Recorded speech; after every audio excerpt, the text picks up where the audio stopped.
Está bien, aumentaron un 10%, sobre todo me quedaba con los de venta libre también, ¿no? ¿Cuál es la proyección para los próximos meses? Decilo con cuidado, Sí, Florencia. por eso lo pregunté No, despacito. es muy difícil. Hay un dato que sí es alentador, que tiene que ver que en febrero, comparado febrero del 2021 con febrero del 2020, se vendieron un 3% más de unidades de medicamentos. Y eso impacta en un 52% más en pesos, ¿no? Sí. Bueno, considerando en el medio de la inflación, Exacto. eso se pondera bastante, pero en términos de unidades de medicamentos, con un mes que fue prepandémico, la realidad es que nos da algún tipo de esperanza respecto a alguna recuperación del bolsillo de los Bien, argentinos. Florencia, gracias. Gracias. Gracias, Muchísimas Clarita. gracias. Hasta mañana. Nos estamos despidiendo, nos Sí. acercamos a la pantalla grande que está Ahí vamos. Maxi ya preparado para hacer el mediodía. Hola, Maxi, Mariana, ¿cómo Facu, estás? ¿todo bien? ¿Todo bien? ¿Todo bien? Bien, ¿cómo andamos? Bien. ¿Todo en orden? Sí. Preocupados un poco por lo que viene para adelante. Sobre todo, no hemos puesto el ojo hoy en la segunda ola, pero es algo que Sí. hay declaraciones muy contundentes del médico Luis Cámara, Sí. que Sí. yo las miro con preocupación y creo que las debemos mirar todos con Y porque preocupación. dijo que en 4 semanas vamos a entrar en una segunda ola con una campaña de vacunación todavía muy Muy escasa. lenta. Pero ahora vamos a contar definiciones importantes del ministro de Economía, cuál es la idea que tiene el gobierno, que obviamente no tiene margen para volver a cerrar como se cerró el año No. pasado, porque no hay margen tampoco para dar IFE, ni ATP, ni las cosas que se dieron el año pasado. Por eso hay definiciones importantes del ministro respecto a, bueno, qué van a hacer si hay una segunda ola, ¿no? Bueno, nos quedamos, Maxi, como cada mediodía, vemos. viéndote. Gracias. Mañana a las 10 nos reencontramos en Equipo Noticias. Chau, chau. Gracias, chicos. Muy buenas tardes a todos. Bienvenidos a la tarde de A24. Bienvenidos a MMD. Estamos arrancando con todo porque vamos a hablar mucho de economía. Las definiciones de Martín Guzmán, del ministro de Economía. Dos definiciones importantes que después las vamos a analizar en detalle. Una que tiene que ver con el dólar electoral. Vamos a contar que Guzmán confirmó lo que veníamos anticipando acá, ¿no? La intención de jugar con el dólar oficial, atrasar, como se hace siempre en la selección argentina, 2011, 2013, 2015 y hasta Macri en el 2017 lo hizo, atrasar el tipo de cambio oficial para tratar de desacelerar la inflación en los meses previos a la elección. Vamos a contar qué margen hay para eso y cuáles son las condiciones para que se pueda hacer y no termine en una situación peor, ¿no? En una crisis económica peor. Y la definición 2 de Guzmán tiene que ver con lo que hablábamos, la pandemia. ¿Por qué Guzmán se preocupó por aclarar que más allá que la Argentina sufra, como están anticipando algunos médicos, infectólogos y demás, en las próximas semanas la llegada a una segunda ola de COVID, no va a haber cierre de la economía como hubo el año pasado en abril y mayo? Atención, después vamos a contar bien los detalles, porque Guzmán está muy preocupado por enviar esa señal de que más allá de lo que ocurra desde el punto de vista sanitario, no va a haber un cierre como hubo en el año pasado, ¿no? Cuando llegó en abril, sobre todo los primeros meses de la pandemia, y hubo un cierre total de actividades económicas. También vamos a hablar de economía con el tema Miguel Pelle, el presidente del Banco Central, porque van a escucharlo, tuvo una frase muy polémica respecto a la abundancia de dólares que hay en la Argentina, pero que no los tiene ni el Banco Central, ni están en los bancos, sino que están, dijo Pelle, en los colchones, en la caja de seguridad, enterrados en el fondo del patio o del jardín. Después vamos a hablar un poco de las estimaciones que tiene el Banco Central de los dólares que están, entre comillas, en el colchón, fuera del sistema financiero, y por qué alguien sacaría los dólares del colchón para volcarlos a la actividad económica, que es lo que siempre, hace años, todos los gobiernos, pasan los gobiernos, y hay siempre el mismo problema. Invertamos ahí el graph, porque la pregunta que vamos a tratar de responder es ¿por qué alguien sacaría los dólares del colchón? Eso es el graph principal, lo que debe destacarse y lo que vamos a tratar de contestar. También vamos a contar en un ratito cómo vienen los aumentos tarifarios que se están discutiendo, cuál es la secuencia de aumentos tarifarios que quiere aplicar el gobierno y que confirmó también Guzmán en las últimas horas que se van a llevar adelante. Y vamos a seguir hablando del tema de vacunas. Atención, que hay una gran polémica respecto a la escasez de vacunas y cuándo estarían llegando las nuevas dosis. Y se ha salido, no sé, desde Larreta. Incluso hay preocupación en la provincia de Buenos Aires para que lleguen las nuevas dosis de vacunas para continuar la vacunación, ¿no? Porque si no, a partir de esta semana habría problemas para seguir con el ritmo de vacunación en la Argentina. Pero vamos a arrancar con lo que está en todos lados, es el tema principal, que es la designación de Martín Soria como nuevo ministro de Justicia. Y la pregunta fundamental es si se inauguró una nueva etapa del cogobierno, obviamente entre Cristina y Alberto Fernández, que es el presidente. ¿Y qué señales envía Alberto Fernández sobre su gestión al haber anunciado una semana después exactamente de que había anunciado que su ministra de Justicia y alter ego, su socia de 30 años, 40 años de estudios y de trabajo en la esfera judicial, Marcela Lozardo, estaba agobiada y no quería seguir más en el Ministerio de Justicia?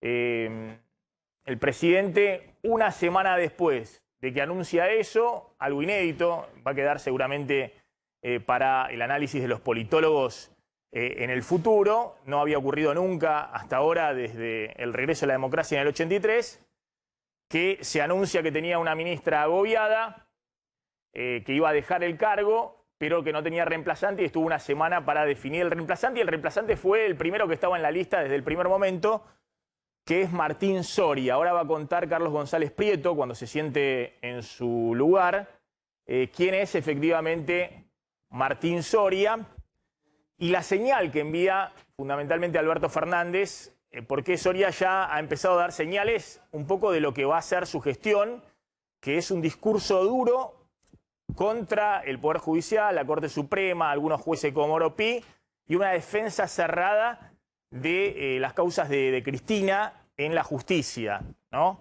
Algunos decían, bueno, Alberto Fernández con la veña de Cristina o Cristina con la veña de Alberto Fernández designan a alguien que va a ser un espadachín fuerte, duro en la campaña electoral, defendiendo las posiciones de Cristina, denunciando al Poder Judicial las conspiraciones y demás, y la persecución política, el lawfare, y al mismo tiempo siendo una especie de contendiente muy fuerte del macrismo en la arena pública, en las discusiones públicas. Habló esta mañana Martín Soria, escuchen lo que decía. Una de las aspiraciones como ministros es terminar, ¿no?, con el lawfare, terminar con las operaciones judiciales. A ver, tenemos una Corte Suprema que fue complaciente cuando algunos camaristas tiraron todas las teorías jurídicas que aprendimos en la facultad por la ventana. Desarmar el lawfare que se montó, desarmar esa mesa judicial, ¿no?, que funcionaba en el despacho del expresidente Macri, donde intervenía hasta el exministro de Justicia del macrismo, ¿no? Las principales figuras de su gabinete. Bueno, conmigo no van a contar para hacer eso, ¿no? Para recibir escondidas jueces y fiscales, y la relación tiene que ser totalmente institucional, no escondida. Bueno, ahí estaba Martín Soria, que obviamente dice que no va a recibir a jueces y fiscales para que cambien el curso de las causas, como denuncia hacia el macrismo, pero uno tiene que pensar que tampoco lo hacía Marcela Lozardo, la ministra de Justicia de Alberto Fernández. Y lo que es más interesante, más allá de cuál es la relación entre el gobierno y el Poder Judicial, hay algunos que dicen, mira, igualmente la reforma judicial no va a poder avanzar, el Poder Judicial mucho no se va a mover respecto, y sobre todo en un año electoral, va a esperar a ver cómo se define el poder político en octubre, no va a haber muchos cambios en ese aspecto. Lo que sí va a haber es alguien que, a diferencia de Lozardo, va a estar en la primera línea de fuego todo el tiempo tirando pirotecnia verbal y cruces muy fuertes con la oposición. Ha dicho Soria, la vicepresidenta quiere que la justicia la libre de culpa y cargo, planteando un poco lo que Cristina ha dicho siempre, que quiere que esto se resuelva en la justicia y no a través de un indulto o alguna amnistía. Bueno, ¿quién es Soria? ¿Quién es Soria? ¿Quién es Soria? Carlos González Prieto, algunos tips y vamos a hablar con Marangoni y con Facundo Nehamsky. Mira, es diputado nacional, hoy, va a dejar de ser diputado porque va a ser ministro. Fue en la última boleta con el kirchnerismo, no es que viene del kirchnerismo más duro. En algún momento no fue kirchnerista, fue intendente, es hijo en algún de momento Gringo fue, Soria. al estilo Alberto Fernández, un crítico durísimo en Río Negro del kirchnerismo. Sí, pero en el último tiempo se había manifestado permanentemente a favor del discurso de Cristina Fernández de Kirchner del lawfare, ¿no? Es hijo, esto es anécdota, ¿no?, de Gringo Soria, que fue asesinado por su esposa, por la madre de Martín en un fatídico 31 de diciembre. Fue intendente, es decir, en algún momento juntó votos, no es que es un diputado que entró por la ventana, y critica... Perdió la carrera de la gobernación, Sí. Ahora su hermana, María Emilia Soria, es la intendenta de Roca. Y es cierto que en los últimos tiempos venía con un discurso muy fuerte en contra del Poder Judicial, el lawfare y la Corte Suprema de Justicia. Mira, bueno, más allá de criticar abiertamente a Stornelli, a Rívolo, a varios camaristas, de permanentemente hacer mención a la teoría de Cristina del lawfare, mirá lo que decía antes de ser ministro, cuando ni se imaginaba que podía llegar a ser ministro, pero se metía mucho en estos temas. Macri manda, decía el año pasado. Después están los que ejecutan. En la segunda semana de gobierno, el juez de casación penal visita a Macri en La Rosada. 2 días después dicta un fallo que repone a Bonadío en causa iniciada por Clarín. Leíste bien, ponía en Twitter, Macri, Clarín, Bonadío y Hornos, el Dream Team del lawfare. Es decir, siempre con una posición. Te estoy hablando no de las declaraciones de hoy, que salió a jugar fuerte con un discurso similar o igual al de Cristina Fernández de Kirchner, sin venir del kirchnerismo duro, ¿no? Pero sí venía el año pasado ya dedicándose a estos temas permanentemente. Y como vos bien decís, en el kirchnerismo, digamos, no es que festejan, pero están mucho más cómodos con la posición de un ministro que sale directamente a dar pelea por un tema que realmente interesa a Cristina Fernández de Kirchner. Porque la sensación que tenían algunos en el kirchnerismo hasta ahora es que mucho se habló del proyecto de la mesa judicial, que estaba incorporada por distintos juristas, pero en la realidad no se hacía nada. Sale a dar batalla. Bueno, a mí lo que me interesa, más allá de la relación entre el gobierno y el Poder Judicial o las causas de Cristina, que estamos en un año electoral y seguramente no van a avanzar mucho, lo que más me interesa es analizar en qué momento está Alberto Fernández de su gestión. Si esto ratifica que ya hay un cogobierno hecho público, ¿no? Porque hasta ahora es cierto que casi todas las decisiones importantes Alberto Fernández las consultaba con Cristina, pero se mantenía la imagen de que el que firma, el Poder Ejecutivo es unipersonal en la Argentina, era el presidente.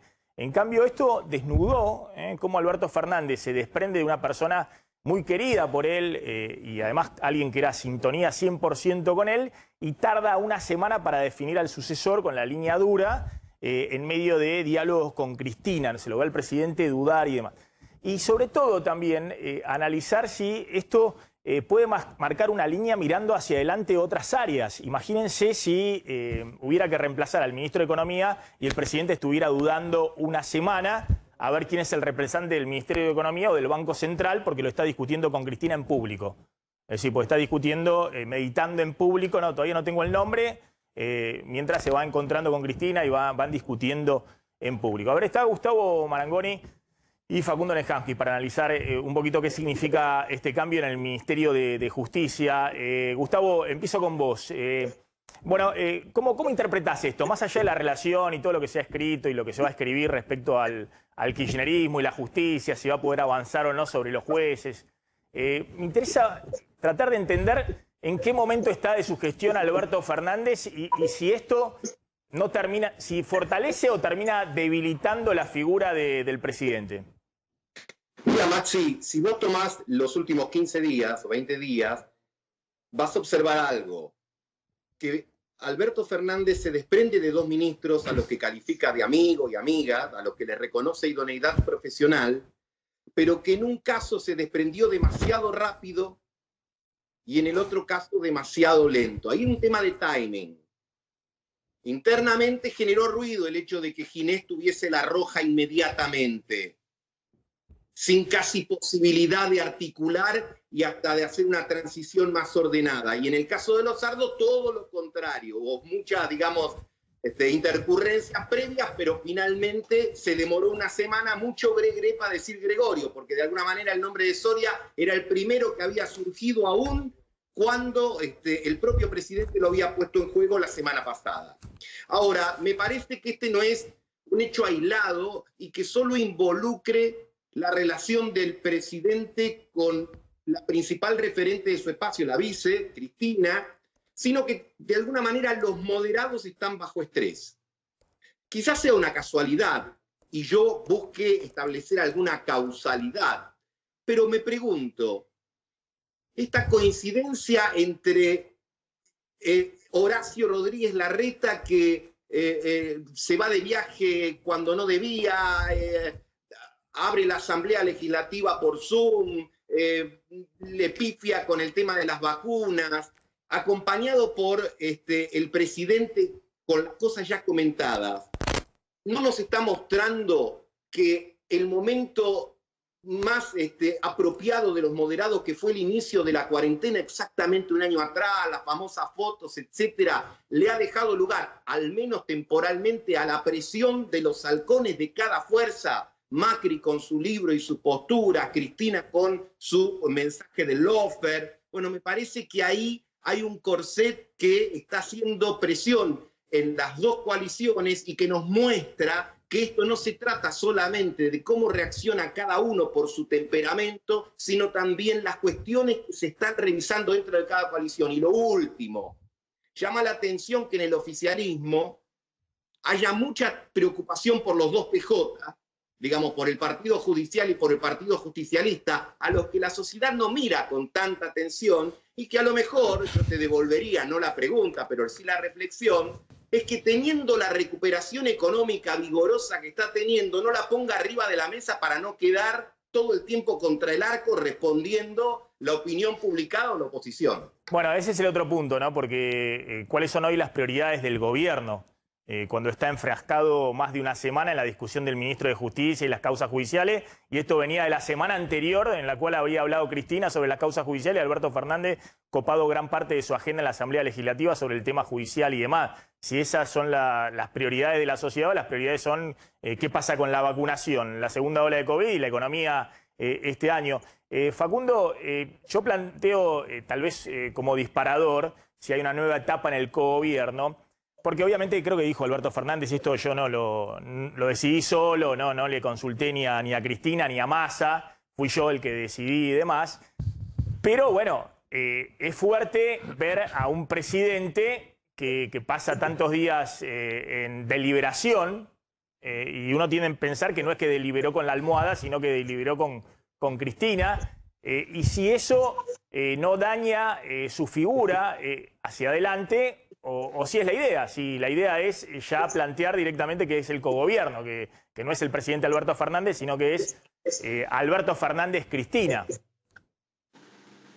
A ver, por supuesto que estamos en una nueva etapa, es una etapa diferente, es distinta. Yo no la calificaría como de cogobierno, me parece que ese no es el concepto que más se ajusta a este momento. Por supuesto, Alberto Fernández es el presidente, va a seguir siendo el presidente, pero es un presidente, digamos, diferente a lo que fueron Néstor y Cristina Kirchner en los periodos 2003-2015, incluso también diferente a lo que era Mauricio Macri en el periodo 2015-2019. Es un presidente que no lidera el espacio político o la coalición política electoral que lo llevó a ser presidente, y eso se sabía desde el principio que era así, nunca eso se puso en duda. Vamos, la cuestión era, lo que quedaba un margen de duda no es quién aportaba más en esa coalición. De hecho, todos recordamos, digamos, la candidatura presidencial de Alberto Fernández fue anunciada por un audio de la expresidenta y de la actual vicepresidenta. Así que eso, creo que nunca hubo dudas respecto a eso. La cuestión, lo que me parece que había dudas es si Alberto Fernández, con sus modos consensuales y sus características o sus cualidades políticas más salientes, que eran la posibilidad del diálogo, la construcción de puentes con otros espacios políticos e incluso con dirigentes de la oposición, iba a poder imponer esa impronta al gobierno, o si se iba a imponer la impronta que había tenido el gobierno del kirchnerismo en su etapa más dura, que puede ser la etapa de 2011. Bueno, ¿y qué pasó? De la crisis con el campo. Por eso ahí tomo el punto. Daría la sensación que esta nueva etapa hay una aceptación, me parece, por parte de Alberto Fernández, que se le hace muy difícil mantenerse como constructor de puente, mantenerse como hombre de diálogo, y por eso se rodea de colaboradores que son más duros. Yo creo que lo dije la semana pasada en tu programa, a mí me parece que es, digamos, una característica que no podemos dejar pasar, que el diagnóstico que tiene Alberto Fernández cuando ingresa a su gobierno sobre Clarín, y el diagnóstico que tiene Alberto Fernández el otro día en la entrevista con Gustavo Silvestre sobre Clarín, creo que no lo podemos dejar pasar, y en eso se expresa el cambio de ministra, porque, digamos, un presidente no elige a los ministros por si son amigos o si le tiene confianza, que puede ser una característica, sino también por si se ajustan al momento político que está viviendo. Y me parece que Marcelo Sardo en ese sentido ya no se ajustaba. Tomo base a lo que decís.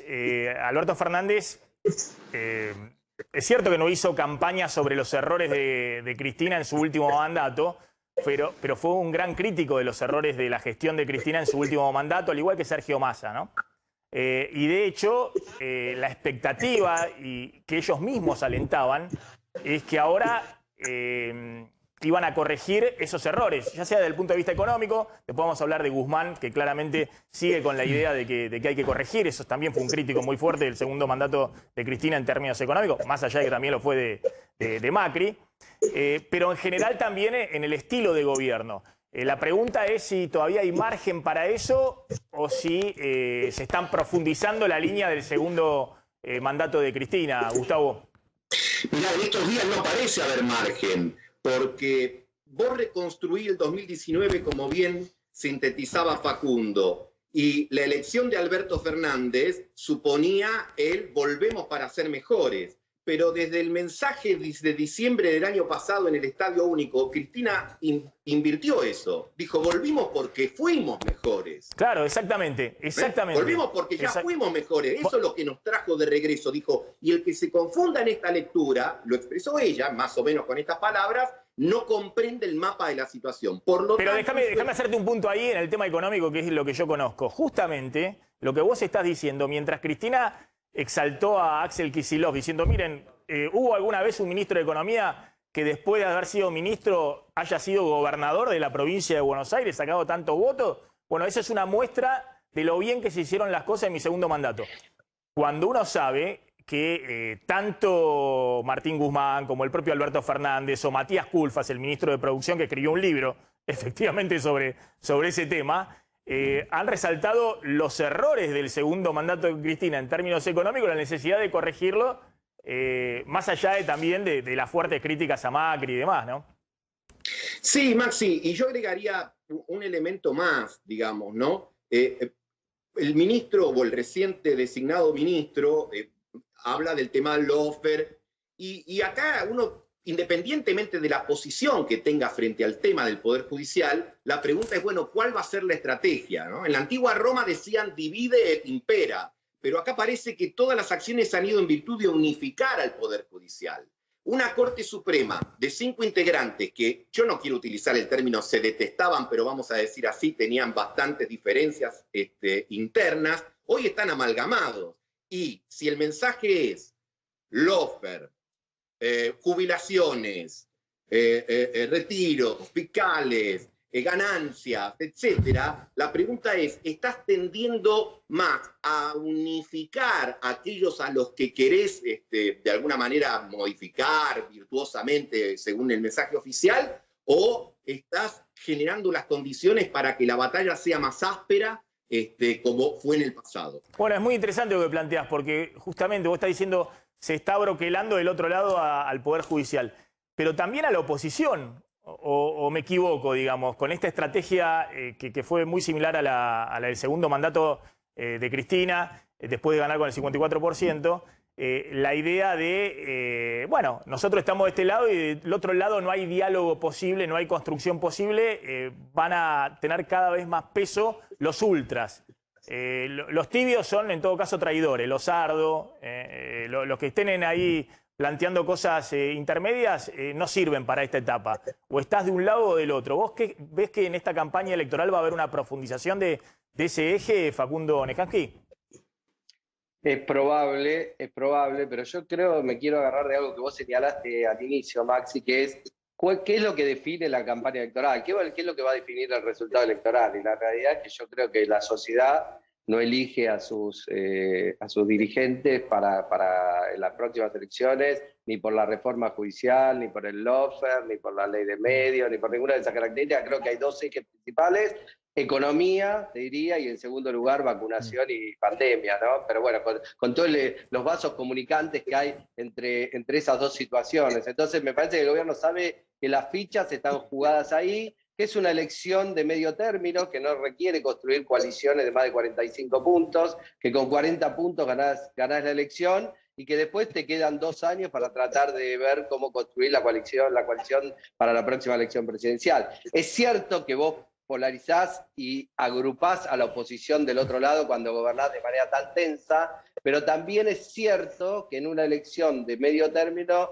por cuestiones casi naturales, se tienden a presentar una oferta electoral más diversa. De hecho, digamos, están apareciendo por el lado de lo que sería la oferta liberal algunas otras opciones, y creo que el gobierno apuesta a eso. Vos pensás, Maxi, que aún en una de las mejores elecciones, que fue la del año 2015, María Eugenia Vidal sacó en provincia de Buenos Aires para ganar como candidata a gobernadora, creo, 38 39 puntos. Es decir, al mundo opositor al peronismo le cuesta hacer pie en la provincia de Buenos Aires, y me parece que el gobierno va a jugar ahí todas sus fichas. Ahora la pregunta ahí, permíteme, Maxi, la pregunta es también si esta kirchnerización del gobierno contiene a todo el peronismo, porque ya en la provincia de Buenos Aires, por ejemplo, empiezan a emerger figuras del peronismo, como Randazzo, como algunos intendentes, que no son pocos, que no se sienten muy cómodos con el kirchnerismo, y esa es la pregunta, Gustavo, si contiene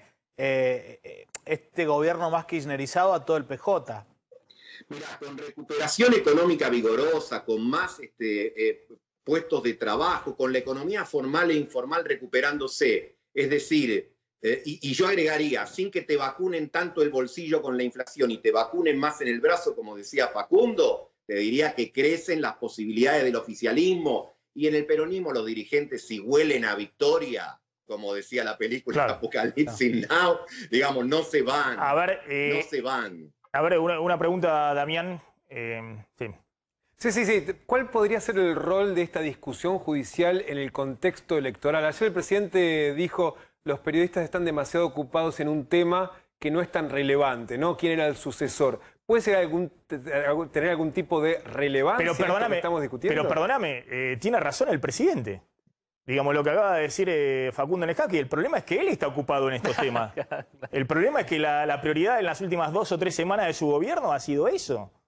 Discutir el tema del Poder Judicial como si fuera algo relevante en este año de pandemia. Yo sé que los seguidores más duros del kirchnerismo van a decir, pero ¿cómo? No se puede reformar la justicia. Y del otro lado van a decir, se quieren llevar todo por delante.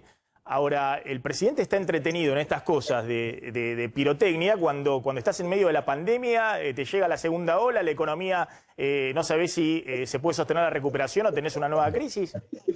¿Es relevante esto, Gustavo? Lo dijo Facundo, ¿no? Esto no está como tema relevante en las encuestas, más allá de lo que pasa en la... No, porque, a ver, yo creo que el grueso de la opinión pública no siente que se esté discutiendo la justicia que la afecta directamente, no sé, el juicio civil, comercial, la controversia que puedes tener con tu vecino, lo que fuere. Que esto es una cuestión más de la macropolítica. Ahora, si vos te levantás toda la mañana para contestar la tapa del diario del día, bueno, el que contribuye con eso sos vos. Siempre hay una anécdota famosa de Kissinger que entra a la conferencia de prensa, encara a todos los periodistas y le dice: acá traigo la respuesta para las preguntas que ustedes me van a hacer. Es decir, la respuesta la tiene el político y trata de imponer su agenda, no en todo caso bailar al son de la agenda que supuestamente le quieren imponer. Pero te digo algo más, Gustavo, el presidente instaló la agenda esta cuando la Asamblea Legislativa ocupó gran parte de su agenda, no habló de inseguridad. Se puso como eje el tema fundamental, creo que disparó contra la Corte Suprema de Justicia, contra un fiscal, contra algunos jueces. No sé si cayó Hayton de Lonasco en la volteada o cayó después cuando habló Cristina 3 días después. No, también con Hayton de Nolasco, que se suponía que era la jueza más cercana a Alberto Fernández. Bueno, había estado en la comisión de juristas que convocó, ¿no? Maxi, yo creo que eso, va a empezar a cambiar en breve, pero digo en cuestión de semanas. ¿Por qué? Vos lo sabés mejor que nadie. Va a empezar la comparación de la economía abril 2021 en adelante contra lo que fue el horripilante abril 2020 Sí, claro, en lo dijimos adelante. acá, sí, sí. Con lo cual vas a tener, se supone que te tenés que parar en esa cancha. Pero si no elegís, vamos, el lenguaje futbolero, elegís jugar de visitante y como le dijo alguna vez, desafortunadamente, pero le dijo alguna vez San Filipo Goicoechea, te comes todos los amagues. Pero claramente que esa es la agenda y claramente que casi susurrando con esa voz sosegada que tiene el ministro de Economía está diciendo, ojo que yo insisto con que hay que achicar el déficit fiscal, reducir la emisión monetaria, vamos a tratar de frenar un poco el dólar para desacelerar la inflación, estrategia típica del dólar electoral en los años, pero que tiene los riesgos, por eso se va ahora a Washington a hablar con el FMI. Esa es una agenda que el gobierno tiene enfrente y es una agenda fundamental. Simplemente, ¿querías decir algo, Facundo? A ver, y cerramos con eso. Sí, yo creo que esto es cierto, la prioridad de las sociedades son los temas económicos, la pandemia, en la campaña se va a discutir eso, pero tampoco podemos tapar el sol con la mano y negar que hay una tensión sobre lo judicial que viene de hace varios años ya, Sí.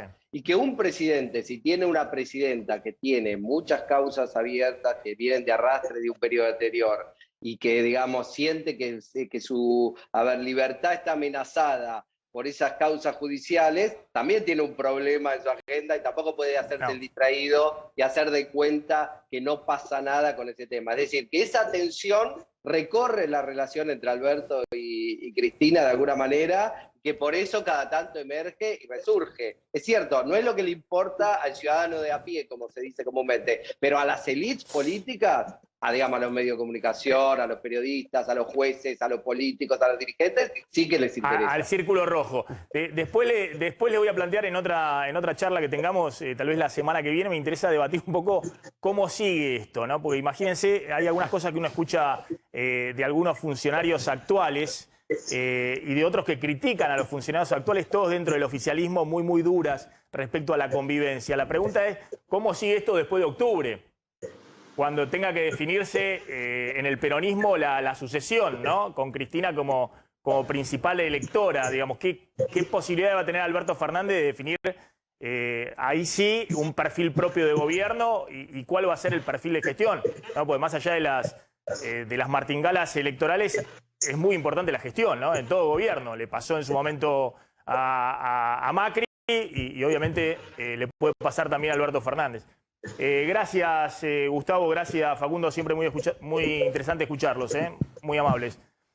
Bueno, vamos a hablar con Patricia Bullrich, que es la presidenta del PRO, en este momento sigue siendo la presidenta del PRO, que genera mucha polémica, digamos, porque viene con un discurso duro, dicen que está creciendo, aparte dentro del espacio de Juntos por el Cambio, como figura política a nivel nacional, ha ido a Formosa, ha ido a Chubut. De alguna manera también marca la cancha muchas veces del tono que pueden tener otras figuras importantes Juntos por el Cambio, el propio Larreta, el propio Macri, María Eugenia Vidal, que está más callada. Me parece interesante escucharla en este día. Gracias, Patricia, por atendernos, como siempre. Gracias, Maxi. ¿Cómo estás? Tanto tiempo. Bien, gracias. Sí, hace mucho tiempo que no hablamos. ¿Cómo está viendo esta designación en este hecho especial que se da una semana después de anunciar la salida de la ministra de Justicia, de Martín Soria, en el ministerio? Bueno, nosotros lo vemos preocupados y ocupados, teniendo claro que nuestra misión como Juntos por el Cambio, como PRO, como oposición, es no permitir de ninguna manera que lo que hoy anunció él, el ministro mismo, que es convertir a todas las causas de corrupción en causas políticas, en persecución política, en lo que ellos han dado a llamar el lawfare. Yo diría que el lawfare hoy es el warfare, es la pelea contra la justicia, ¿no? Es intentar que la justicia se acomode a las necesidades que tiene el oficialismo de hacer una especie de blanqueo, ¿no? De blanqueo de todas las causas judiciales que tiene el kirchnerismo por su paso por el gobierno y su enorme nivel de corrupción.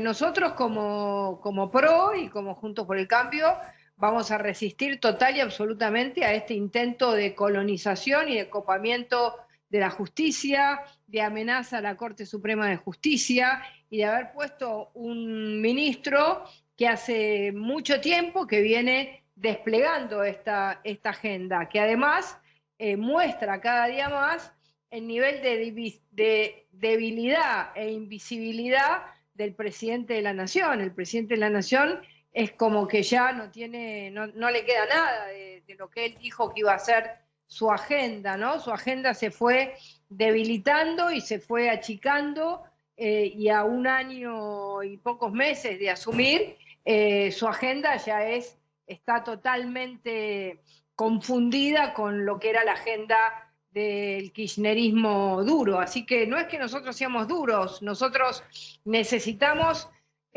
defender con mucha fuerza a la división de poderes, la república, y que la justicia no se convierta en una porción más del oficialismo, porque es así como los países pasan de ser países democráticos a ser países autoritarios, cuando todos los poderes responden a un solo poder. Esto lo hemos visto en la historia de la humanidad y en el último tiempo, por supuesto, muy cerca en las realidades latinoamericanas. Así que esa es nuestra responsabilidad, representar a los argentinos que creen en un país de progreso, de república, y que no quieren que la justicia sea un brazo del kirchnerismo. Ahora, Patricia, dejando de lado un poco el tema de la justicia, y lo quiero dejar de lado como tema de la grieta, porque es muy curioso que... No es una grieta, no es una grieta. No, pero es muy curioso... Digamos, si vos querés desarmar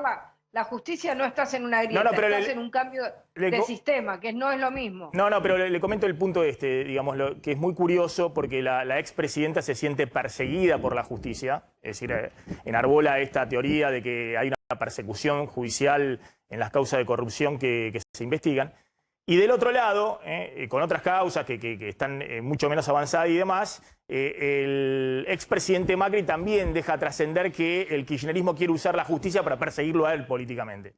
Entonces, quiero dejar un poquito de lado el tema de la justicia, porque insisto, el kirchnerismo usa el argumento de que el macrismo usó la justicia para perseguir a los dirigentes políticos, como forma de defensa, y ustedes plantean, no, en realidad el kirchnerismo se quiere llevar puesta la justicia para que no los investiguen.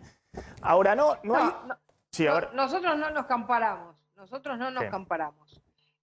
Una cosa es el kirchnerismo, que ha tenido causas de corrupción a la vista de la sociedad, ¿no es cierto? Acabamos de terminar de ver el juzgamiento de la causa de Lázaro Báez, donde estaba la rosadita, los millones de dólares ahí, los bolsos de López, la realidad del ducto de lavado de dinero que había en Lázaro Báez, que los mismos hijos dijeron que había algo arriba, porque cuando uno lava dinero de algo, de la obra pública, alguien le da ese dinero para que lo lave. En consecuencia, nosotros creemos que el kirchnerismo tuvo un nivel de corrupción y de apropiación del dinero público inédito. Ahora, ¿qué es lo que ellos han construido? La idea de que son perseguidos políticos. Eso, ya en 2 causas, la justicia y la Corte Suprema, y por eso la persiguen, le dijo no. No, por eso. Ni Vudú es un perseguido político, ni Lázaro Báez es un perseguido político. Y ahora vienen las causas de Cristina. ¿Qué es lo que ellos tratan de hacer? Que es una estrategia, decir somos todo lo mismo, todos estamos en el mismo barro, y por eso todos los días arman causas. Ninguna de las causas que han armado han prosperado, con lo cual nosotros no somos lo mismo ni decimos lo mismo, no tenemos la misma idea. Que la justicia actúe, que nosotros estamos convencidos de la transparencia de nuestra gestión, totalmente convencidos. Por eso, quiero dejar, y es cierto lo que usted plantea, que hay 2 causas concretas donde ha habido una condena, en el caso de Vudú, ya en casación ratificada, y la Corte ha dicho no tengo que intervenir acá para que quede firme, o sea que queda firme los 4 años y medio de prisión de Vudú por la causa de corrupción con Chicone. Y en el caso de Lázaro Báez, lo que supimos recientemente, de los 12 años de prisión por lavado de dinero en un tribunal oral que después tiene que tener sus instancias. Pero dejemos de lado la justicia, porque uno tiene la impresión de que la justicia son causas incluso que se iniciaron, la de Vudú en el gobierno de Cristina, siguieron con el gobierno de Macri y la sentencia está ahora en el gobierno de Alberto Fernández. Quiero ir un poquito también al tema político, de cómo se posicionan la oposición y el gobierno. ¿No tiene la impresión a usted obviamente el discurso duro, no solamente con el tema de la justicia, sino en todos los temas, digamos, por ejemplo, si el gobierno abre una mesa de diálogo el año pasado con Larreta y demás, cuestionar, digamos, esa moderación o ese diálogo y demás, ¿no tiene la impresión de que eso ha radicalizado toda la política? Es decir, así como usted bien dice, en la oposición está usted muy bien posicionada desde el punto de vista de las encuestas y demás. También desde el otro lado, bueno, usted dice Alberto Fernández queda desdibujado y sí, hizo un discurso moderado y ahora lo pasa por arriba a Cristina. Como que hay momento para la radicalización, para Cristina de un lado y Pichetto, usted o Macri del otro, no para los tibios, los que están en el medio buscando puentes o diálogo político. Pero es que, a ver, cualquiera que ha hecho política, y es mi caso, si enfrente tiene un gobierno que te llama al diálogo, que tiene buenas intenciones, que quiere dialogar y que quiere, digamos, buscar soluciones en conjunto para el país, cualquiera va a esa mesa. Ahora, si lo único para lo que quieren a representantes de Juntos por el Cambio es para avalar lo que fue la peor cuarentena de la Argentina, para avalar lo que es hoy la peor vacunación de la Argentina. La Argentina está atrasada en la vacunación. La ciudad de Buenos Aires está discriminada en la vacunación. Ayer mismo lo dijo el presidente de la Nación. Le dan más vacunas a la provincia. Estamos haciendo una gran vacunación en la provincia de Buenos Aires. ¿Qué son los ciudadanos de la provincia de Buenos Aires? ¿Más importantes que los de la ciudad? Entonces yo digo, ¿qué tenemos que hacer nosotros? Salir a comprar vacunas. ¿Por qué? Porque vamos a dejar que al ritmo, digamos, al ritmo del gobierno discriminen a los distritos que gobierna Juntos por el Cambio mientras fortalecen a Formosa o fortalecen las violaciones a los derechos humanos en Formosa o privilegian a la provincia de Buenos Aires sobre la ciudad de Buenos Aires, que tiene la mayor cantidad de médicos y hospitales usadas por el país entero, los discriminan porque es nuestro gobierno. Entonces, ahora, Patricia, eso, ¿qué tenemos que hacer? ¿Callarnos la boca? Patricia, ese planteo que usted hace, y decir las cosas. En todo caso, ese planteo que usted hace también debe discutirlo con Larreta y con Santilli, porque Santilli dijo que no, que a nivel mundial los que compran las vacunas son los gobiernos nacionales, que no es viable hacer eso, que salga a comprar hoy la ciudad de Buenos Aires. En todo caso, eso tiene que discutirlo también con Larreta y Santilli, que plantean una visión distinta a la suya. Por supuesto que lo planteo, pero eso es razonable cuando el gobierno es razonable. Si el gobierno es razonable, como ha pasado siempre en las campañas de vacunación, se compraban las vacunas para la gripe y se daban de una manera pareja para todos, todo bien. Ahora, si la pareja, si la vacuna la terminan usando como un instrumento político para fortalecer a la provincia de Buenos Aires, porque están pensando en términos electorales y no en términos de salud, si la vacuna la utilizan como un intento de disminuir el poder político que puede tener el gobierno de la Ciudad de Buenos Aires, ya no es lo de toda la historia. ¿Y por qué cree que Larreta cambió? Pero perdón, ¿y por qué cree que Larreta no denuncia esto? ¿Porque está sometido a Alberto Fernández? ¿Porque tiene una relación personal con Alberto Fernández? Porque... No, esto que está planteando... en 20 oportunidades. Está bien, esto que está... en 20 oportunidades. Ha dicho que la Ciudad de Buenos Aires tiene más médicos, tienen hospitales que todos sabemos que los usa todo el país. Lo hemos mostrado, lo hemos mostrado nosotros también acá, pero lo que yo le decía, ¿por qué no Larreta y Santilli, por qué no plantean directamente una estrategia propia de la Ciudad de Buenos Aires y se han alineado siempre con la estrategia nacional en términos de pandemia? Bueno, a mí me parece que no es así, porque en Buenos Aires cuando se decía seguimos con la cuarentena eterna, miren lo que le pasó a Formosa, miren lo que le pasó a tantas provincias con la cuarentena eterna, acá se empezó a abrir. Pero, a ver, lo que quiero decir es que lo que siempre fue normal, ahora no es normal. lo que siempre fue normal, que fue repartir las vacunas de una manera razonable y que todos tuvieran vacunas, ahora no es normal. Ahora usan la vacuna para la oligarquía kirchnerista y usan la vacuna para privilegiar a sus provincias. Entonces, este es un régimen que en vez de utilizar los bienes públicos para todos los argentinos por igual, los utilizan de una manera totalmente discrecional. Frente a esto, yo creo que nosotros como Partido PRO tenemos que salir a plantear que la Argentina con esto lo que logra es una desinstitucionalización cada vez mayor. Y tenemos que ser muy firmes, no duros, firmes. Tenemos que ser firmes porque no podemos dejar que nos pasen por arriba ni a la ciudadanía, ni a las personas que hoy están a la espera de una vacuna, ni hacer creer a la Argentina que el bolso de López, no sé, era un bolso con billetes de lotería falsos del estanciero, en vez de ser un bolso de 10 millones de dólares. Eso es lo que tenemos que hacer. Está decir bien. La verdad. ¿Eso me lo está diciendo a mí o se le está diciendo a Larreta? No, te lo estoy diciendo a vos. No, porque está planteando que en Juntos por el Cambio tenemos que plantear bien firme y no tenemos que tener dudas respecto a esto. Por eso le digo, ¿me lo está planteando a mí o se lo está planteando a Larreta o a los que tienen un discurso más moderado? Lo estoy planteando.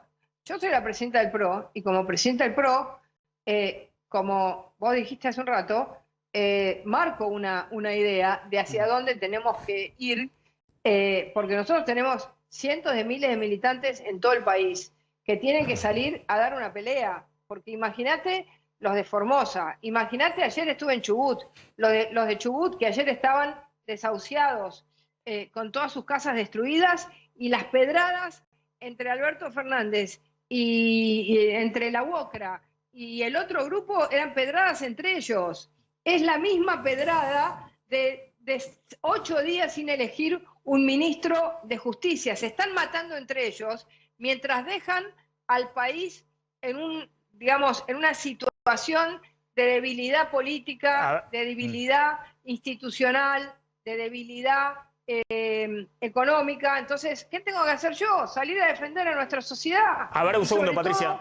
Sí. Aquellos que siguen a nuestra fuerza política y aquellos que se dieron cuenta que Alberto Fernández no era un gran demócrata, sino que es un gran débil que no tiene la más mínima personalidad para ser presidente de la nación. Una pregunta de Carlos González Prieto y de Damián Glans. Sí, un poco en línea con lo que decía Maxi, ¿no? Por un lado, el PRO presenta un proyecto para que las provincias o la ciudad de Buenos Aires pueda comprar vacunas. Lo firman diputados del PRO. Por el otro, Santilli sale a decir que no está de acuerdo con un proyecto del PRO. Esto de alguna manera, Patricia, demuestra que hay dos posiciones dentro de Juntos por el Cambio. Una, más de hablarle a los duros, con un discurso más combativo que puede expresar su posición cuando hablan los medios. Y por ahí otra posición, quizá de Rodríguez Larreta, de algún sector del radicalismo, que creen que para ganar hay que juntar esos votos del medio que con un discurso radicalizado cuesta captar. ¿Se está dando esta discusión dentro de Juntos por el Cambio? ¿A usted le parece que estas cosas tienen que ver con el voto? No, yo lo que veo, pero perdón, no lo que veo es cuando la escucho a usted o cuando escucho a Rodríguez Larreta o a Martín Lustó o a Cornejo, que uno tiene una posición ni mejor ni peor, pero usted tiene una posición más dura, más cercana, si se quiere, a los libertarios, ¿no? Más combativa, y está perfecto. Y por el otro lado, y además hablando en off con los dirigentes, hay una posición donde tienen que buscar ese voto que está en el medio y que quedó un poco perdido. Yo de afuera noto que en Cambiemos está... Sí. No estoy pensando en el voto. Pero no está mal pensar en el voto. Todos los políticos piensan en el voto. Está bien, pero yo le quiero decir lo que estoy pensando ahora. Estoy pensando que si usted vive de la General Paz para allá, ya si tiene 60 años se puede vacunar.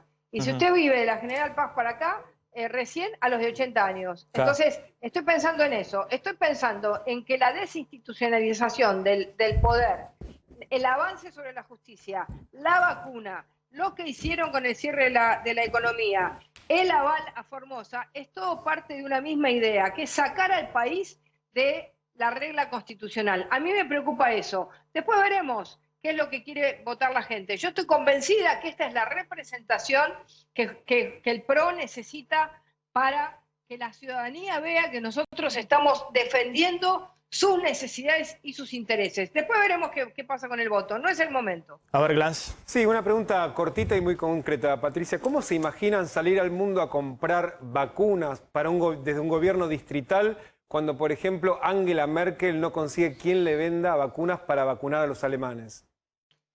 Bueno, lo acaban de hacer muchísimos países. ¿Un gobierno distrital? distrital? Sí, claro. San Pablo compró millones de dosis de vacunas y después Brasil compró 100 millones de dosis de Pfizer. Si la Argentina, el país, compra vacunas para todos los ciudadanos, todo bien, y las reparte de una manera razonable, todo bien. Ahora, ¿qué está pasando? Ahora que estamos como una especie de vacío que no sabemos qué va a pasar. Dicen, quedan vacunas para 15 días, quedan vacunas para una semana, no se sabe de dónde vienen, no cerramos el acuerdo con el Pfizer. Uno ve que en Estados Unidos ya vacunaron a 100 millones de ciudadanos. Uno ve que en Israel hicieron una fiesta porque se terminó el COVID, que en Chile están vacunando. Y nosotros acá terminamos presos de un sistema de vacunatorio VIP, más una compra de vacunas que nadie sabe cuántas vienen, que nos dijeron que venían 20 millones y no vienen, y que además las reparten de manera discrecional. Entonces, no es... yo creo que frente a esta situación, uno tiene que salir a decir que todas las provincias, que las obras sociales, que todos puedan apurar este proceso. Los que puedan ir a comprar Pfizer, que vayan a comprar Pfizer. Tenemos que vacunar a la gente, porque si no, el país no arranca. ¿Sabe que esto de que empezaron las clases en más de la mitad del país es una mentira? ¿Usted sabe que la mayoría de los estudiantes de nuestro país no han vuelto a clases y siguen con el Zoom? Mire, yo ayer estuve en Chubut.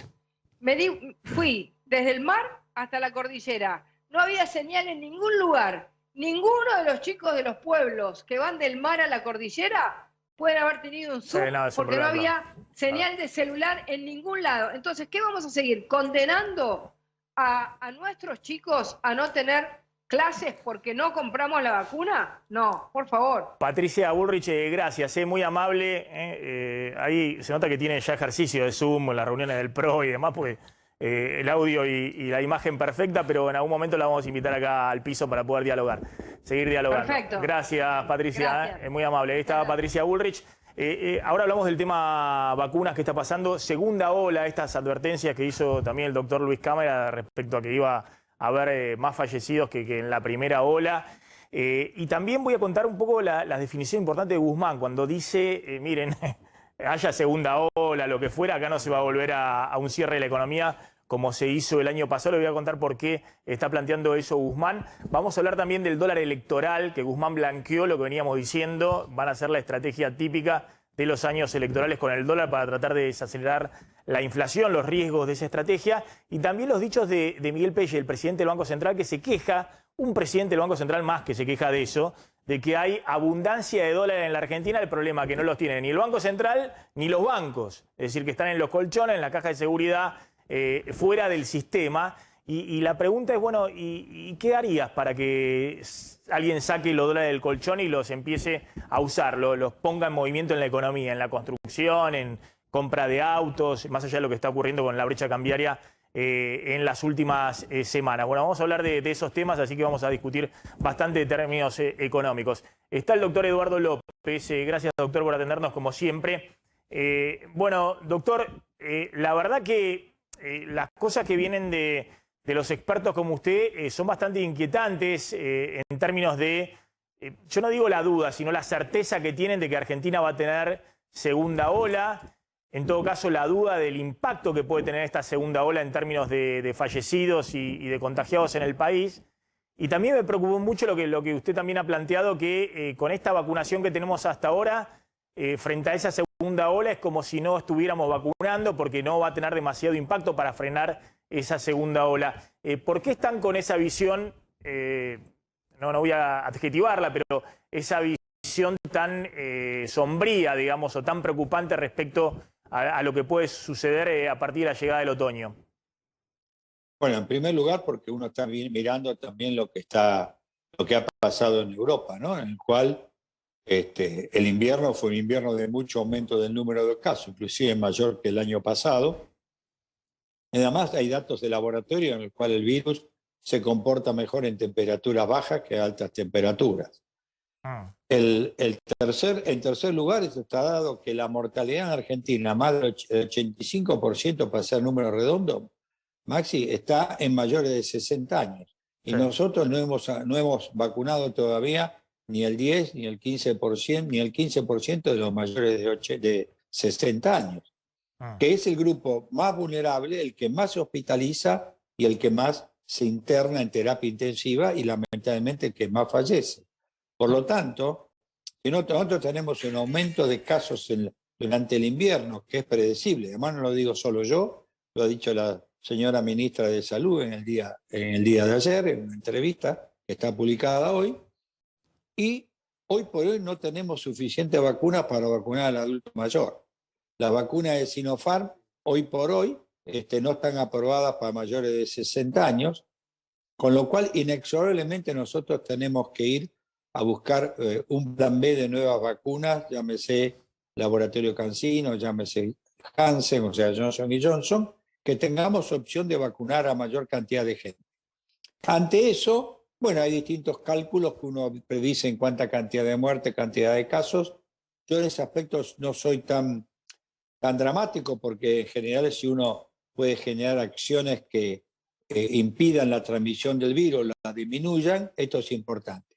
Frente a eso tenemos una nueva preocupación, que es la nueva cepa de Brasil, que tiene riesgo de que, si bien está en la Argentina por ahora, no se ha diseminado, al menos no se ha demostrado su diseminación, pero es una cepa que aumenta muchísimo la transmisibilidad, con lo cual el riesgo de que sea una cepa que tenga mucha más facilidad para contagiar a los demás no es un tema menor, ¿no? Ahora, doctor López, esto que usted está planteando, ¿no? Viene la certeza de la segunda ola, la vacunación en este estado no va a generar demasiada inmunidad, incluso en el grupo de riesgo donde están 8 de cada 10 fallecidos, los mayores de 60 años, que todavía se viene muy lento con eso. Pero por otro lado, claro, ayer, ahora lo voy a contar bien, lo que dice el ministro de Economía, no se va a volver a cierres como hubo en abril-mayo del año pasado en la primera ola de la pandemia, ¿no? Nadie lo está planteando, por lo menos en Latinoamérica, y está claro que en la Argentina no tiene resto, digamos, no hay forma de poder poner un IFE de nuevo o ATP, es decir, está planteando el ministro la negociación con el fondo cómo hace para achicar el déficit fiscal y la emisión monetaria, o sea que sería un golpe muy, muy duro. Ahora, ante eso el escenario es complejo, digamos, pues si no tenés forma o mecanismos para reducir los contagios, reduciendo la movilidad, ¿qué salida hay? No, se puede utilizar un mecanismo que se ha visto, que son las cuarentenas cortas jurisdiccionales. O sea, no parar todo el país, no hacer una cuarentena total país, sino en los lugares donde hay un aumento franco del número de casos, cerrarlo por 14 días en forma estricta, ¿no? Para cubrir un periodo de incubación y que baje el riesgo de la transmisibilidad. Eso se ha hecho en Europa con bastante resultado, diríamos, sin necesidad de llegar a esas cuarentenas largas que se ha visto que en general tienen poca efectividad. A pesar que este año lo ha utilizado mucho Europa, ¿no? Por ejemplo, Irlanda lleva una cuarentena de 100 días y la va a levantar recién en abril, ¿no? Y Inglaterra tiene una cuarentena bastante larga. Pero la idea, una de las ideas es esta, la que yo le comento, digamos, y la otra es tratar de concientizar a la población, de tratar de que esta segunda ola sea de la menor impacto posible, ¿no? Y para eso necesitamos inexorablemente consensuar y convencer a la comunidad a este respecto. Pero el punto más crítico para mí es que tenemos que vacunar a los adultos mayores de 60 años antes que llegue el invierno, por lo menos con una dosis, ¿no? Sí, sí, lo que está planteando usted es consigamos cualquier vacuna, por lo menos para poner una dosis en los mayores de 60 años.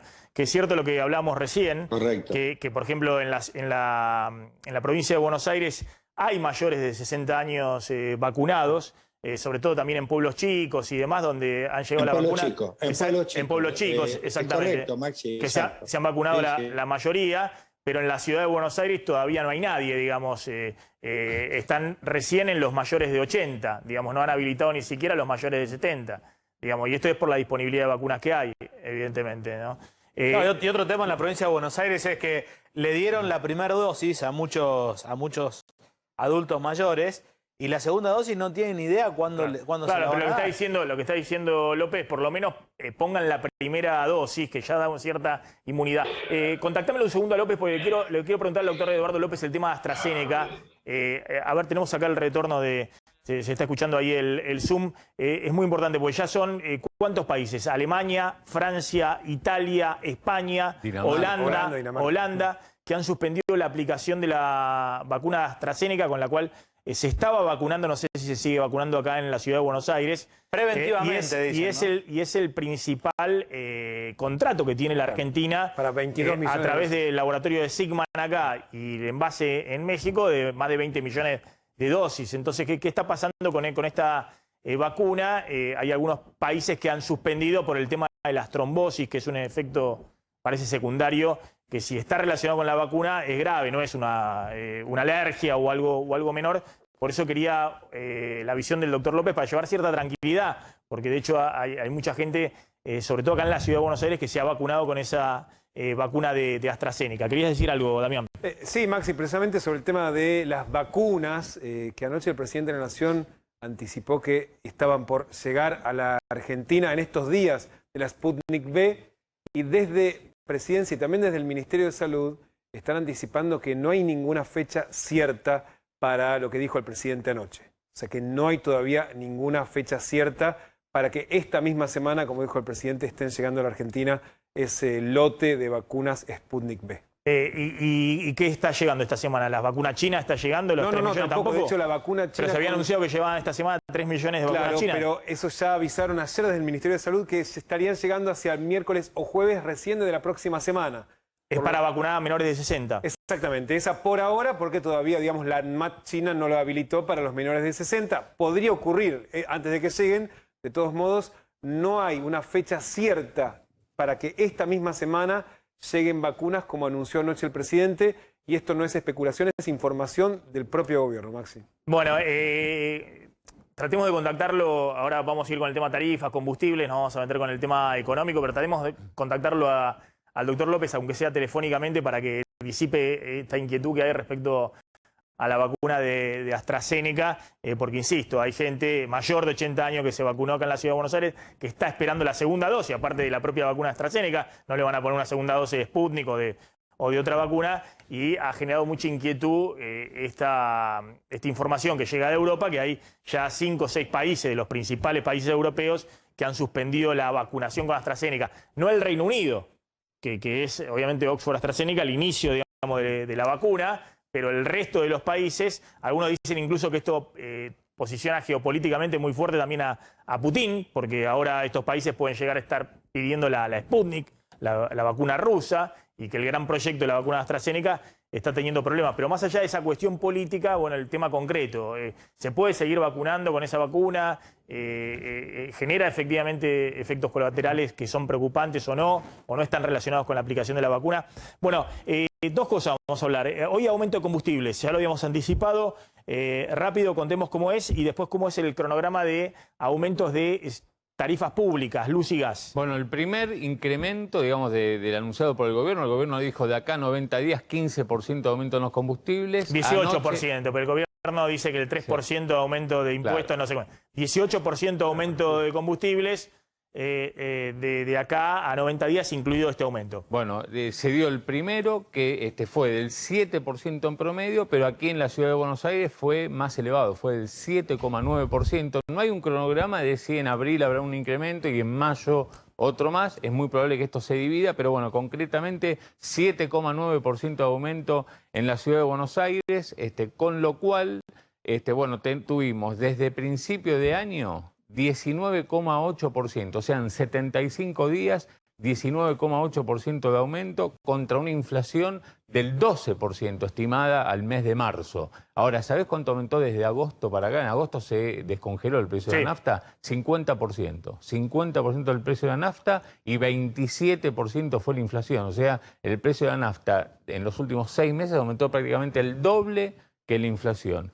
Claro, lo que planteaban es que estaban congeladas las naftas desde marzo del 2019, desde la campaña electoral del año pasado, y que ahora se está descongelando para compensar ese congelamiento, además de la suba del dólar y la suba del petróleo a nivel internacional, que son los que presionan sobre los precios de los combustibles. En concreto, cargar un tanque en el mes de enero estaba entre 3.000 a 3.350 pesos, dependiendo si el tanque de 45 o 50 litros. Ahora, entre 3.600 a 4.000 pesos.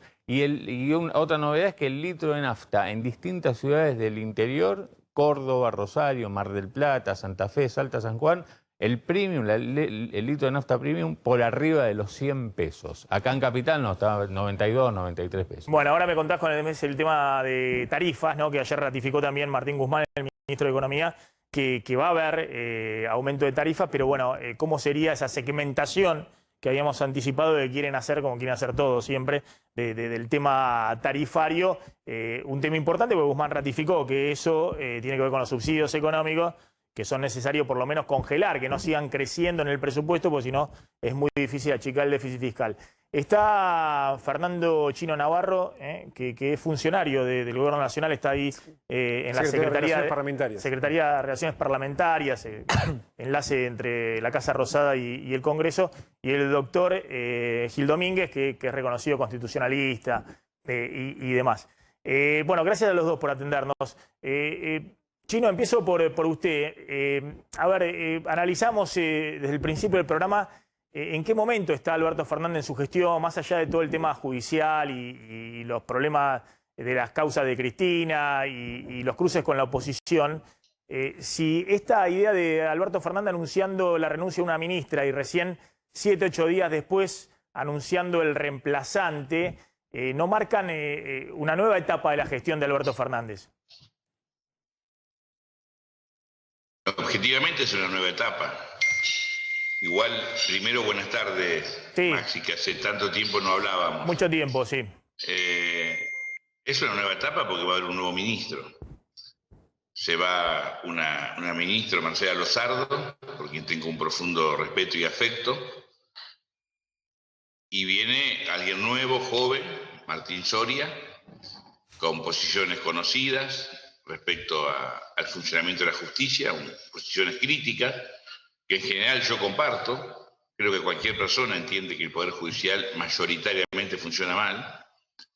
Generalmente lo vinculamos a la cuestión de la política o las cuestiones más públicas, pero funciona mal para una persona que hace un trámite de alimentos, funciona mal para alguien que tiene una sucesión. ¿Qué decir de alguien que cae detenido con 50 gramos de marihuana o sospechoso de un robo y lo meten preso y está 5 o 6 años sin sentencia? Sí, funciona mal para todos. Es un desafío para Martín Soria, es una decisión importante que ha tomado Alberto Fernández de buscar continuar lo que él anunció el 10 de diciembre del 2019, reformar el sistema federal, proponer un procurador que está en el Senado y también intentar colaborar desde un poder como el Ejecutivo y el Legislativo para que la justicia funcione mejor, porque realmente, así como la justicia a veces con sentencia nos ayuda corrigiendo al Ejecutivo, hoy tenemos una situación de desamparo en muchos casos con la justicia, además de la inequidad que hubo en los últimos tiempos, que en otro momento en tu programa hemos hablado respecto a la persecución que se ejerció sobre algunos dirigentes en aquel momento opositores, hoy oficialistas, desde un sector de la justicia federal, algún sector del aquel entonces oficialismo macrista y algunos medios de comunicación. Ahora, Chino, más allá de esas cuestiones, yo decía si no es una nueva etapa donde el discurso de moderación, que al parecer no la seguí mucho, pero al parecer tampoco la escuché mucho, pero por eso digo que debe haber tenido un discurso de moderación, porque si no le hubiese prestado más atención, tenía Marcela Lozardo.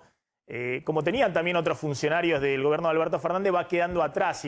Si la etapa de los tibios, de los blanditos, no sé si encasillarlo a usted en ese lugar, va quedando atrás y ya viene una etapa más dura, más de confrontación, que va a ser el eje de la campaña electoral.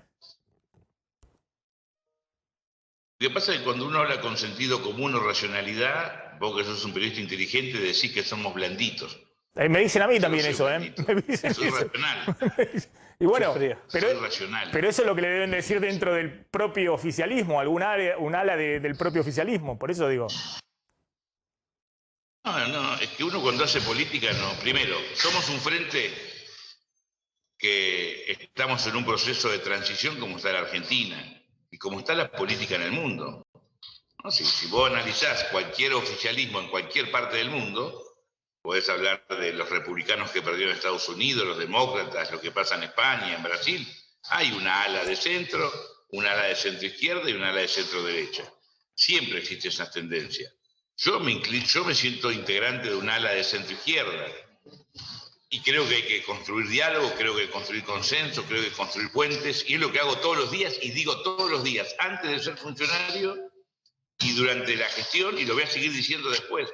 Porque no creo que Argentina tenga destino si nos seguimos lastimando, insultando, descalificando, agraviando, diciendo disparates. Yo escucho a algunos dirigentes opositores del ala dura del macrismo diciendo cosas que parecieran que viven en otro país. Y seguramente hay dirigentes de nuestro espacio que también dicen cosas que a otros le parecen absolutamente disparatadas. Bueno, lo que hay que buscar la forma es de construir un gran centro donde convivan en el disenso, en la diferencia, en la diversidad, pero la vocación de poder construir algo común, porque no vamos a reconstruir Argentina con trabajo, no vamos a llevar la pobreza a un dígito, no vamos a vacunar adecuadamente de acá a fin de año, no vamos a resolver el problema de la seguridad, si no hay un acuerdo, un consenso que en algunos aspectos se ha logrado y que a veces los propios argentinos menoscabamos, porque yo hablé recién de vacunar.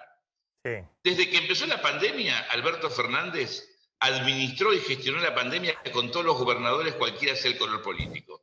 Y hoy la vacunación también se está acordando, aunque ahora parece que hay algún tironeo porque lo electoral a veces nos empuja. Negociamos, vos sos un especialista en economía, con los acreedores externos, con el apoyo de todos los gobernadores del país. Sí, se apoyaron todos los gobernadores. Solicitada, firmada por todos. Bueno, ese es el camino que hay que transitar. Y después aprobaron la ley también. también. Va a ser un ministro de Justicia, y Martín Soria va a ser un ministro de Justicia, con sus posiciones públicas, encuadrado en esa lógica que plantea Alberto Fernández, que planteó el 1 de marzo, hace 15 días en el Congreso. Habló 1 hora, 56 minutos, habló 8 minutos de justicia. Y todo lo que se analizó es lo que dijo de la justicia y no lo que dijo del trabajo. Chino. No se habló del agradecimiento a los gobernadores, no se habló de la convocatoria de la unidad y el diálogo. A ver, Chino, un segundo le vamos a consultar al doctor Andrés Gil Domínguez, que cada vez que dice algo que no le gusta al doctor Parrilli le dice que es el abogado de Clarín, el doctor Gil Domínguez. Pero bueno, a ver, doctor Gil Domínguez, ¿cómo evalúa, digamos, esta nueva etapa, si el nuevo ministro de Justicia va a formar parte de esta etapa del diálogo y de la moderación y de tender puentes, o es la etapa de las trincheras, ¿no? Hace un rato hablamos con Patricia Bullrich, de un lado de la trinchera, y bueno, y ahora se están pertrechando del otro lado de la trinchera en el gobierno. Buenas tardes, Maxi, ¿cómo está todo? Bueno, en realidad es una nueva etapa y hay que ver cuál es el camino que adopta el presidente a través de su ministro de Justicia. Indudablemente, la etapa que concluyó con Marcela Lozardo es una etapa no satisfactoria, porque si no hubiera continuado. Y entonces lo que tenemos que analizar en este momento es cuáles son los próximos pasos que va a adoptar el ministro, si va a intentar seguir por una vía institucional con una impronta un poco más enérgica o va a ir a una guerra tribal, una guerra de trinchera, que inexorablemente conduce al fracaso. Nunca un poder ejecutivo que ataque totalmente y su totalidad un poder judicial ha ganado y creo que pueda ganar, y que alimenta al otro lado de la grieta, alimenta, muchos que están esperando justamente esta guerra de fronteras, para no hacer ningún tipo de reforma, porque vamos a un combate frontal como política de gobierno no va a operar ningún tipo de reforma integral del sistema judicial como algo en su totalidad, que no es un problema de nombre, sino de sistema, y como muy bien decía Navarro, que abarca fundamentalmente lo que tiene que tener como objetivo final mejorar la vida de las personas como justiciables. Entonces, hay que esperar, pareciera, y ojalá me equivoque, que en principio va a haber un cambio de política en términos de dejar el diálogo institucional, una construcción razonable, moderada, por algo un poco más intenso. Si es así, el trabajo del Consejo Consultivo no habrá tenido ningún tipo de sentido y no se va a hacer ningún tipo de reforma integral en serio que favorezca a las personas. Doctor Gil Domínguez, simplemente una pregunta, y a ver si en la producción podemos, ahí si están viendo engancharlo al Chino Navarro, de cerrar el Zoom y volver a abrirlo, digamos, pues estoy escuchando acá que la asesora de Chino Navarro al aire le está explicando cómo se sube el audio o la luz. Entonces, bueno, son cosas que pasan con el tema de la tecnología. Pero, doctor Gil Domínguez, a mí lo que me hace ruido, no siendo un especialista en el tema jurídico, como siempre digo, es que usted me cuenta que formando parte del comité de expertos que le acercaron la evaluación al presidente, todos coincidieron que no había lawfare en la Argentina como algo sistemático, como algo relevante, y que el presidente aceptó eso. Y por otro lado, nombra un ministro de Justicia que plantea como eje de uno de los problemas de la justicia, no todos, es cierto, pero como uno de los problemas de la justicia, que hay lawfare, es decir, que hay una guerra judicial en una connivencia entre jueces, medios de comunicación para perseguir a dirigentes políticos. Bueno, en las 1000 páginas del informe final del Consejo Consultivo nosotros no relevamos ninguno de los integrantes, ni en su totalidad, ni en particular ninguno de sus integrantes, relevó dentro del diagnóstico de un funcionamiento eficiente del Poder Judicial la visualización o la existencia del lawfare. Sí, visualizamos otras problemáticas en lo que es la tramitación de los procesos y especialmente la tramitación de los procesos penales. Entonces me parece que ahora la disyuntiva o un indicador que nos puede permitir hacia dónde va a ir la gestión del nuevo ministro y en esta nueva etapa del presidente es si todas estas recomendaciones que hizo el Consejo Consultivo fueron referidas por el presidente en su discurso inaugural de las sesiones ordinarias del Congreso, se transforman en proyectos de ley y se transforman en un puente de debate con la oposición racional y razonable que la hay, a pesar de que también de otro lado hay talibanes que se alimentan permanentemente de la grieta y la disfrutan, o si esto es dejado de lado y solamente se tiene como política gubernamental centrarse en la existencia del lawfare a los efectos solamente de encontrarle alguna respuesta, salida política a la situación de la vicepresidenta. Me parece que los próximos pasos, yo siempre soy muy prudente cuando alguien asume, porque me parece que hay que esperar, más allá de los antecedentes, más allá que se diga, hay que esperar qué va a hacer el nuevo ministro y el presidente. Me parece que esas son las opciones que tiene, que es un muy buen indicador ver hacia dónde va a ir el gobierno de Alberto Fernández en términos de si toma las recomendaciones del Consejo Consultivo y las transforma en un proyecto de ley, facilita el debate o directamente las deja de lado y la única política del Ministerio de Justicia va a ser instalar la idea del lawfare para combatir al Poder Judicial. A ver, Chino, es raro eso, lo que yo le planteaba al doctor Gil Domínguez, que con mucho cuidado dice, bueno, hay que esperar cuáles son los primeros pasos de Soria. Pero Soria hace bandera con que en la Argentina hay un problema de lawfare y básicamente, más allá de que haya cambiado el gobierno, que hay un sector del Poder Judicial que la persigue políticamente a la expresidenta, cuando el propio presidente estuvo con los juristas, recibió el documento y en ningún momento se menciona la palabra lawfare. Primero, me gratifica la prudencia del doctor Gil Domínguez, que abre un compás de espera. Me parece que eso es lo más razonable. Esperemos para saber qué va a hacer el nuevo ministro. Más allá que conocemos sus declaraciones, algunos lo conocen más, otros menos, les puede caer más o menos simpático. Yo lo que estoy seguro es lo que piensa Alberto Fernández. Lo he escuchado en los últimos 3 años hablando de la justicia. Puede haber variado el énfasis, puede haber variado el tono, pero siempre dice lo mismo. Yo no he notado un cambio sustancial en la posición de Alberto Fernández. Y si repasamos lo que dijo el 1 de marzo, Lo que planteó el presidente fue recuperar el Poder Judicial. Ayer lo escuché en otro canal hablando de que no todos los integrantes del Poder Judicial están tomados por la misma lógica.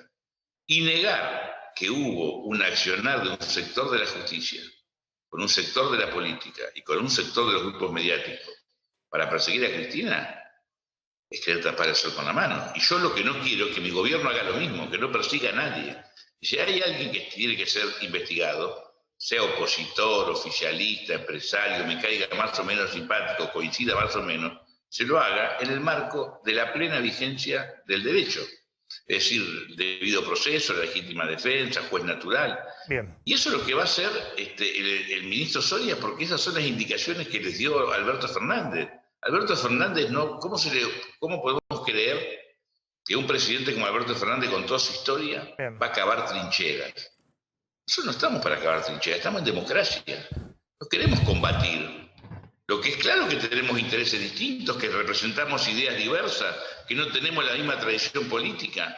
Y la obligación es acercarnos con menos gritos, con menos peleas, para entendernos y buscar los puntos en común, como lograron esa comisión de juristas, donde había diversidad de pensamientos y de origen y de lugares de proveniencia. Si no encontramos en el sentido común y la razonabilidad el camino para reformar lo de la justicia, para mejorar, pero además para generar trabajo.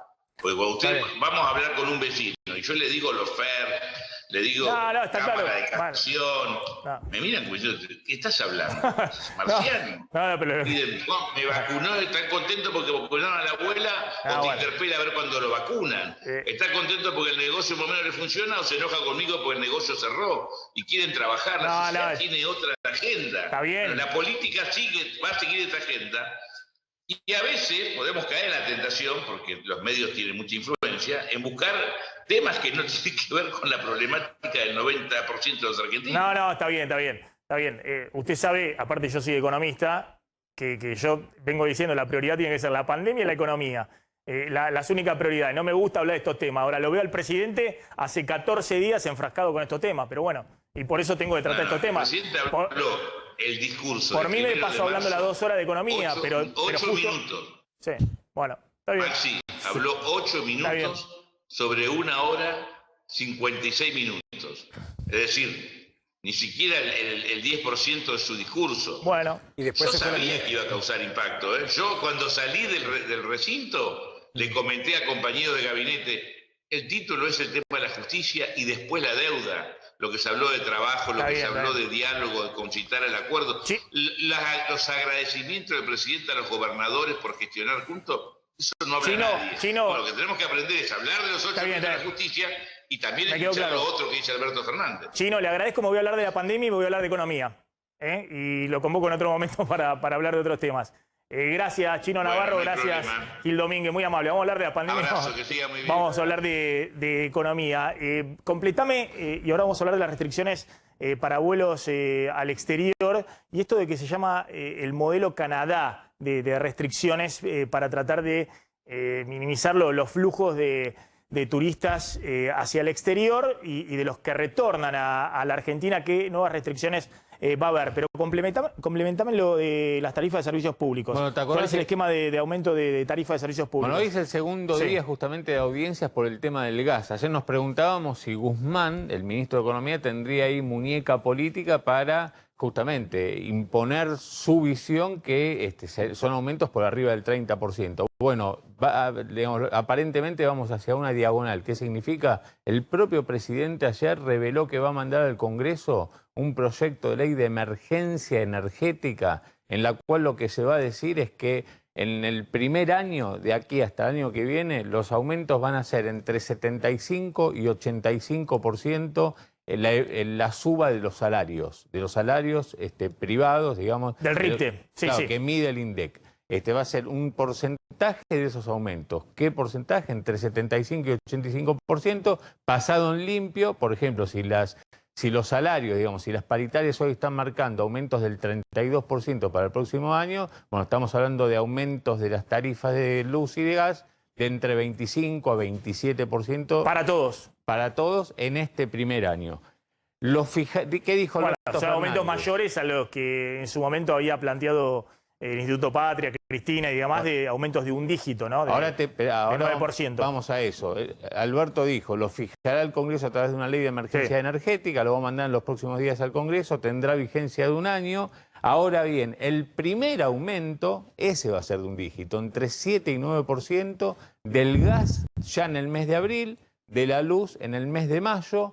Y lo que dijo el presidente es que todo el tema de la segmentación, tal cual yo te había adelantado ayer, pasa para 2022. Porque lo que dice Fernández es, bueno, se demora esa segmentación que queremos hacer vía, digamos, el patrimonio de la gente entre 8 Este y 9 año los meses. aumentos son del 7 y 9%, No, entonces. el primer aumento de entre 7 a 9%. ¿Y vos me querés decir que los en otros el aumentos año, lo van a hacer en agosto, el mes de las primarias? Y tal vez hagan como en la nafta. O lo hagan después de octubre, noviembre, o diciembre. como en la nafta, antes de mitad de año o después de las elecciones. Ahí lo que dice Alberto Fernández es, por ley va a salir un porcentaje que es un tope del aumento de los salarios. Y bueno, ahí tenés, si el aumento de los salarios es 32% promedio, las tarifas aumentarán 25%. Sí, sí, pero es un aumento de tarifas, bueno, es en línea con lo que quiere Guzmán, lo que habíamos planteado. Claro. Un aumento de tarifas más relevante para congelar la cuenta de subsidios y que no se dispare esa cuenta que en el último año se disparó a 600.000 millones de pesos anuales. Bueno, ¿qué pasa con las restricciones para salir y para regresar del país, el modelo Canadá? El modelo Canadá, Maxi, que es básicamente apuntarle al bolsillo del turista. ¿Qué significa esto? Tratar de encarecer el costo del que intenta salir del país y después volver. ¿De qué se trata? Lo que se está evaluando es obligar a que la persona que efectivamente consigue un vuelo para irse del país de vacaciones, por ejemplo, a Brasil, hay muy poquitos, pero logra hacerlo, que se tenga que pagar el test de PCR en forma obligatoria al volver a la República Argentina en Ezeiza.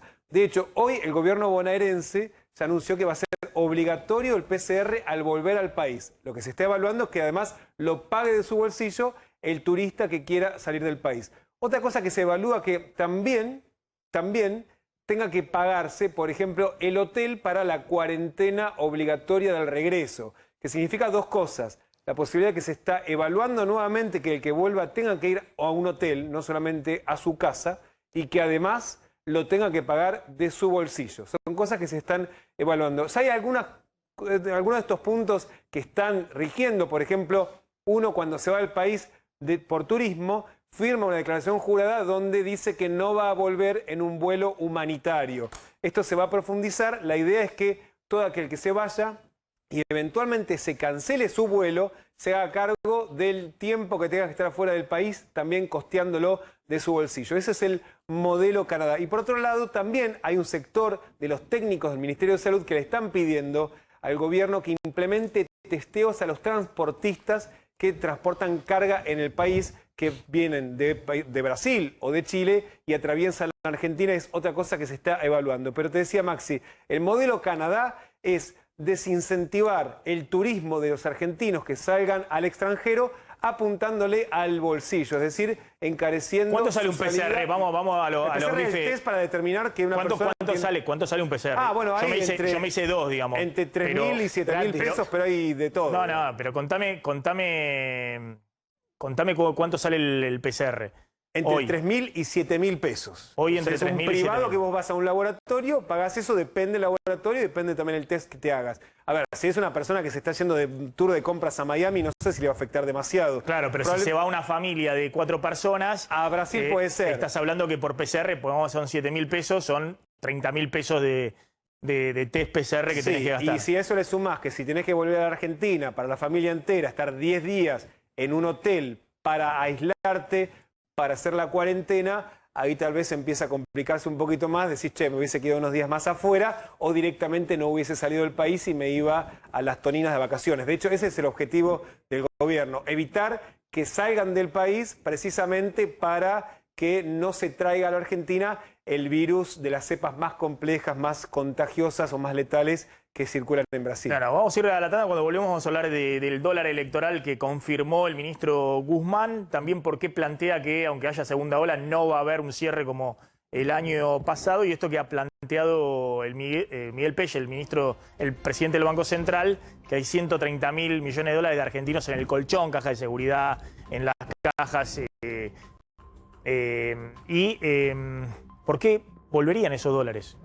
Guzmán dice, Pelle dice, pues tenemos un problema de abundancia, están los dólares, pero no están en el sistema. Y bueno, ¿qué señal estás dando para que esos dólares puedan reingresar al sistema económico? Que es el problema de todos los gobiernos argentinos en las últimas 4 décadas por lo menos, o 5 décadas. Vamos volando a la tanda. Antes, en YPF siguen poniendo la energía en donde importa, porque acompaña a las y los trabajadores de la educación en la vuelta a clases. Claro, porque si sos personal educativo y pagás con la app YPF, accedes a un 15% de descuento en combustible, servicio de escaneo gratis en boxes o un café con leche y medialunas gratis en tiendas full. Tanda y ya volvemos.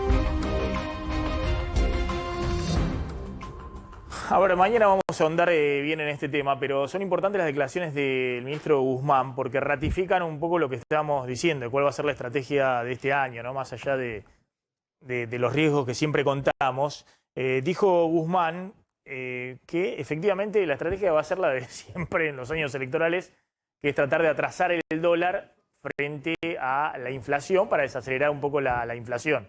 Ocurrió 2011, ocurrió 2013, 2015... y lo usó también Macri en otras condiciones en 2017, en la elección de medio término. Obviamente en el 2019 no lo pudo hacer por todo lo que ustedes conocen, digamos, más allá de los dólares que se vendieron y demás, y la devaluación post-paso de agosto del 2019. La tasa de depreciación va a ir cayendo y eso va a tener un impacto claro sobre los precios. La inflación se va a ir reduciendo mes a mes. Dice Guzmán, que ratifica que la única ancla fuerte que tiene para poder jugar a desacelerar la inflación en los próximos meses es el tipo de cambio oficial, que en los primeros meses del año más o menos vino acompañando la inflación, aunque en los últimos 20 días, en las últimas 3 o 4 semanas, se ve que hay una desaceleración en la tasa de suba, de depreciación del tipo de cambio nominal oficial. Y eso quiere jugar Guzmán como una especie de ancla para tratar de desacelerar como se pueda la inflación, que viene en niveles muy fuertes. El gobierno tiene una meta de depreciación del tipo de cambio de alrededor del 24% en 2021. Es decir, quería que nada más que el dólar oficial suba nada más 24% este año, para tener una inflación del 30%. Obviamente, con las proyecciones de inflación que vienen ya en los 2 primeros meses del año, es muy difícil llegar a un 30% de inflación de este año, pero claramente cualquier número en el orden del 40% de inflación de este año es un número deseable para Guzmán, es decir, que sea un número menor a la inflación, si se quiere, que, bueno, el año pasado hubo 36%, pero que no sea un número muy superior a ese 36%, o eventualmente pueda estar en ese orden, digamos, ¿no? Ahora, Guzmán dice que se decidió concentrar una parte importante en los primeros meses del año de la depreciación nominal, es decir, no dejar atrasar el tipo de cambio, que el tipo de cambio vaya acompañando la inflación, y que ahora reconoce que en los próximos meses van a tratar de sujetar con el dólar oficial, que suba más lentamente que lo que es la inflación mensual. Para eso, y lo vamos a ahondar mañana, se tienen que cumplir algunas condiciones, porque no es tan fácil hacer la típica de los años electorales, que es atrasar el tipo de cambio oficial para tratar de desacelerar los precios. Vos tenés a favor 2 elementos. Uno es la super soja, la soja arriba de $500, puntémoslo, mañana lo voy a explicar bien. A favor tenés la super soja y el cepo. Eso obviamente te ayuda a maniobrar el tipo de cambio oficial. Te están ingresando muchos dólares ya, están ingresando en liquidación de agrodólares, se ve en el mercado cambiario, pero necesitas, además de eso, y mañana voy a ahondar más en esto, bueno, dólares en las reservas, acumular la mayor cantidad de dólares de la reserva ahora en el momento de la cosecha gruesa, el ingreso de los dólares, no estar vendiendo por la otra ventanilla dólares para comprar bonos en dólares que vendiste contra pesos para que no se te dispare la brecha. Tenés que acumular esos dólares en la reserva para después tener margen de maniobra, porque llevar el dólar oficial más lento que la inflación significa que, bueno, a menos que cierres con el cepo todo y no puede importar nadie ningún dólar, no pueda tener ningún dólar para importación, bueno, tengas que usar dólares que vas a ir vendiendo después para atrasar el tipo de cambio. para abaratar el dólar oficial, para abaratar los bienes que tienen alto contenido de dólar oficial, electrónica, electrodoméstico, autos.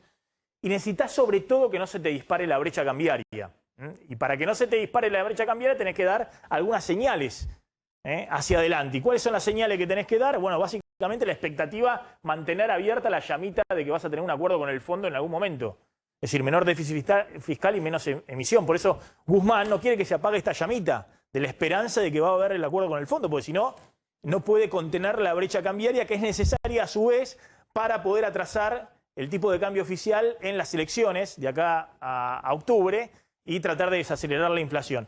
Y necesitas un colchón de competitividad, es decir, que el dólar que tenés oficial no sea un dólar muy bajo. Mañana vamos a contar bien por qué este dólar es un dólar similar, el dólar de 90 pesos, el dólar oficial mayorista al que me estoy refiriendo, es un dólar similar al que tenía Cristina en 2011 y es un dólar más alto del que había en las elecciones del 2013 y 2015. Es decir, que es un dólar que tiene un colchoncito de competitividad que te lo podés comer si se quiere, si vos querés atrasar el dólar oficial de acá a las elecciones para tratar de desacelerar la inflación. Bueno, con todo esto rápidamente conté un poco cuál es la estrategia de Guzmán, que no sé si quien estaba entrevistándolo ayer entendió un poco lo que estaba diciendo Guzmán, pero después voy a explicar mejor los riesgos que tiene esta estrategia si efectivamente no usás el acuerdo con el fondo, la expectativa de un acuerdo para reducir las expectativas de devaluación en la Argentina, y sobre todo para contener la brecha cambiaria, que es el gran problema, en todo caso, en los próximos meses, si vos no das señales claras de qué vas a hacer con el déficit fiscal y con la emisión monetaria. Mañana vamos a hablar bien de este tema, y lo voy a explicar bien, porque me parece que es muy interesante, porque de esto se juega gran parte del escenario económico, teniendo en cuenta que hay un cisne negro que nadie puede controlar, que es lo que puede pasar con la segunda ola. Pero después están más o menos las fichas jugadas en términos de la política económica de acá a fin de año, como lo ha blanqueado el propio Guzmán. No sé si lo entiende Alberto Fernández o Cristina lo que dice Guzmán, pero quienes seguimos un poco lo que está pasando con los números de la economía está bien claro. Y eso plantea riesgos en la estrategia de Guzmán, y por eso está tan preocupado el ministro, más allá de los fuegos de artificio que hay del gobierno y la oposición, en seguir una agenda y mantener la expectativa de un acuerdo con el fondo. Mañana hablamos también de esto que dijo Pelle, de la gran cantidad, más de 100.000 millones de dólares que tienen los argentinos en el colchón o en las cajas de seguridad. Vamos a contar bien cuántos dólares hay efectivamente fuera del sistema y qué tendrías que hacer vos para tratar de que esos dólares vuelvan y que se usen dentro del sistema para impulsar la economía más allá del rebote o el arrastre estadístico que contamos va a haber este año respecto al año pasado por el derrumbe del año pasado de la pandemia. Contame el tema del precio de la carne y cómo ha impactado esto en términos del consumo. Hay una caída del consumo de carne y sobre todo en términos del poder adquisitivo de los salarios en relación al kilo de carne. Cómo ha caído ese poder adquisitivo, el poder de compra de los argentinos, que ha caído en relación a todo, no solamente la carne, en relación a la compra de un departamento, en relación a la compra de un auto, pero también en relación a una canasta alimenticia y en relación al tema de la carne. Es muy interesante el informe que hizo la Fundación Mediterránea sobre esto, que es un índice que lo viene midiendo desde hace muchos años y te marca que justamente los últimos años, donde los precios que subieron por encima justamente de los salarios, bueno, lo que pasó fue que la gente tuvo menos plata para comprar carne y por eso el consumo de carne viene para abajo. Fíjate, en 2017... se podían comprar con un salario promedio del sector privado, medido por el INDEC, 159 kilos de carne por mes. En el 2018 ya caída de 159 a 156. En el 2019 aumenta mucho más la carne que los salarios, 139 kilos de carne. En el 2020 a 127 kilos de carne. Y en este momento estamos en 106 kilos de carne, con un salario promedio de 58.200 pesos, que es el salario promedio del sector privado que mide el INDEC. Formal en blanco, ¿no? Formal en blanco, salario promedio de 58.000 pesos. En resumidas cuentas, desde 2017 hasta ahora cayó la posibilidad del poder adquisitivo medido en kilos de carne un 33%. Sí. Con el salario se puede comprar 33% menos de kilos de carne. El mejor momento desde el 2002 para acá fue en el 2013, justamente cuando Guillermo Moreno había pisado el precio justamente de la carne, entonces el salario crecía más justamente que el precio del kilo de carne, y en aquel momento se podía comprar 168 kilos por mes. Después vamos a contar que esto es con todos los bienes, ¿no? Claro, claro. Hacerlo con departamento, hacerlo con auto, hacerlo con lo que quieras. La caída del poder adquisitivo salarial es enorme. Este es el cuarto año consecutivo de caída, 2018, 2019, 2020, y este año por lo menos los 3 primeros meses los salarios se están perdiendo frente a la inflación. ¿Qué pasa con el PJ? ¿Por qué es tan importante la discusión que hay alrededor del Partido Justicialista? Mira, esto fue ayer, en la calle Mateus se oficializó administrativamente y se va a anunciar con bombos y platillos en los próximos días, en un acto probablemente, porque el PJ, unido con una lista que se llama Unidad y Federalismo, proclamó a Alberto Fernández como presidente. Está Álvarez Rodríguez, Kicillof de la provincia de Buenos Aires. Es bastante varieté la lista. Mansur de Tucumán, ¿no? Santiago Cafiero, Guado de Pedro, Perotti. ¿Esto cómo cae en Alberto en un momento donde... Ahora le da la presidencia del partido a Alberto Fernández, entonces. Sí, correcto. ¿Y eso qué significa? ¿Lo dotan de algún poder? ¿Eso lo pone... Bueno, en este contexto... ¿Le da energía al presidente? En este ¿Qué relevancia contexto tiene? donde el kirchnerismo de alguna manera viene presionando fuerte, los cambios de ministros de los últimos tiempos, el discurso combativo de Cristina, no deja de ser bueno para Alberto tener allí a todo el peronismo junto bajo su presidencia. Mientras tanto, Maxi, y acá hago un paréntesis, hay fecha para las PASO, 8 de agosto, acaba de confirmarlo la Cámara Electoral. Esto, bueno, me decía Damián en el corte que es un proceso administrativo, que después tendrían que juntar los consensos si quisiesen sacar esa fecha. Pero lo cierto es que a medida que nos aproximamos a agosto, los tiempos van cumpliéndose y es cada vez más lejana la posibilidad de sacar una PASO. Después hay que ver si hay pandemia. Si eliminan la PASO, ¿tienen que hacerlo por ley? Sí, necesariamente claro. reformar la ley electoral, Maxi. Además es una ley complicada de reformar. Y tiene que haber porque tiene una mayoría especial. Exactamente. 8 de agosto las PASO y después la otra disputa en la provincia de Buenos Aires, donde todo parece encaminarse a que sea Máximo Kirchner el presidente del PJ. Hay algunos intendentes que no están de acuerdo, como Fernando Gray, por ejemplo, y le apareció un competidor de último momento a Máximo, que por ahí lo fortalece, ¿no? Porque no tiene fuerza para ganarle una interna, que es Alberto Samit, que va a salir... Un sparring. Un sparring. Siempre aparecía Mario Ishi también, se presentaba a veces. Era sparring y demás. Así que ahí está Máximo en la provincia y Alberto en la nación. Mañana vamos a seguir con esto, a ver si me interesa lo de Alberto Fernández. Le dan el cetro de presidente del PJ, ¿sí? Eso le sirve para algo, le va a dar... Cristina Fernández fue 2 veces presidenta sin haber tenido jamás un cargo partidario. Así que no necesariamente... Como que le quieren dar cierto apoyo de que tenga el cetro, de que tenga el poder. Y es más simbólico. El sello partidario. Le van a dar con el escudito del presidente. ¿Te acordás lo que decía Cristina en las escuchas cuando... No, bueno. Del PJ. Está bien. Reiteramos esta información que diste del tema de vacunas. Se confirmó que hay retrasos en la entrega de lo que se esperaba para esta semana. Sí, Maxi, el presidente anoche dijo, llegan esta semana vacunas Sputnik V de Rusia y la semana que viene 3 millones de la Sinopharm de China. Confirman desde el gobierno que no hay fecha ni para las vacunas que vienen de Rusia ni para las que vienen de China, que por ahora hay que esperar precisamente a esa confirmación, pero esta semana